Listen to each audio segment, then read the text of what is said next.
Bonjour Marc Lécorché, Bonjour Gaëtan. vous êtes le fondateur de Quarks, une société de gestion de mandats en crypto pour les CGP, c'est bien ça? Exactement.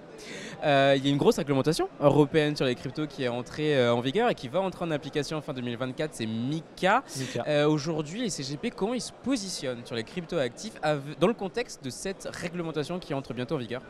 Les CGP, ils ont besoin avant tout d'être rassurés sur une nouvelle classe d'actifs, qui est la crypto-monnaie. Et c'est important justement qu'ils soient accompagnés par des prestataires de services sur actifs numériques, ce qui est Quarks. Et dans le cadre de la nouvelle réglementation MiCA, ça va amener des exigences supplémentaires qui vont certainement permettre aussi à ces CGP de pouvoir conseiller la crypto-monnaie de façon plus sereine à leurs clients. Ça va changer quoi concrètement du coup, ce MiCA? Concrètement, par rapport à l'enregistrement MSAN qu'on avait dans la version qui était déjà une innovation européenne, on a un alourdissement des réglementations sur la partie cybersécurité, sur la partie ségrégation des actifs des clients. Donc c'est des éléments de réassurance en plus pour les CGP et aussi pour les clients. On sait ce qui s'est passé avec FTX en octobre 2022. FTX était basé aux Bahamas, il n'y avait aucune entité de contrôle. MiCA va Là, un peu empêcher ça maintenant?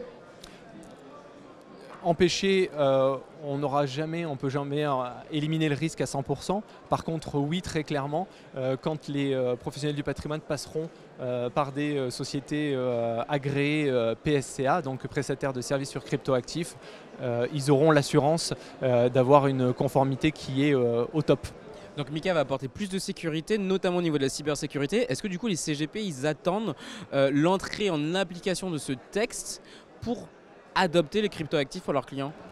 Je ne sais pas si vraiment ils attendent cette loi MiCA. On voit qu'il y a un retard qui est assez marqué en France de la part des CGP. Peut-être aussi parce que les clients actuellement ne demandent pas forcément de crypto-monnaie à leur CGP.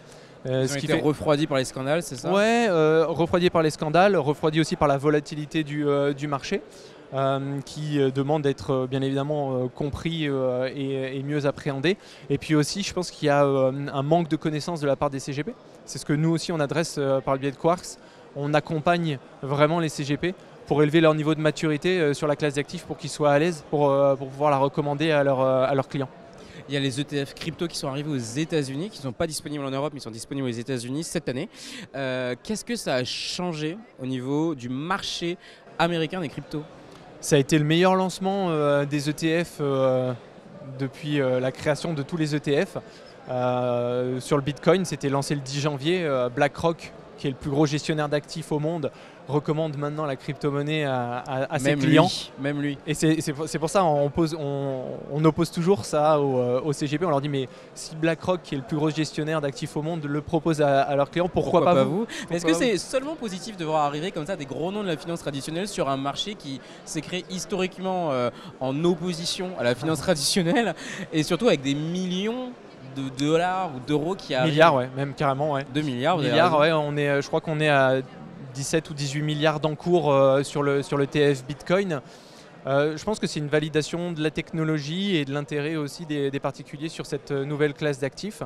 Et c'est vrai qu'aux États-Unis, une fois de plus, on fait le parallèle par rapport à nous, Français, on est en retard. Aux États-Unis, il y a des pubs sur les crypto-monnaies. Il y a 50 millions d'Américains qui détiennent des crypto-monnaies.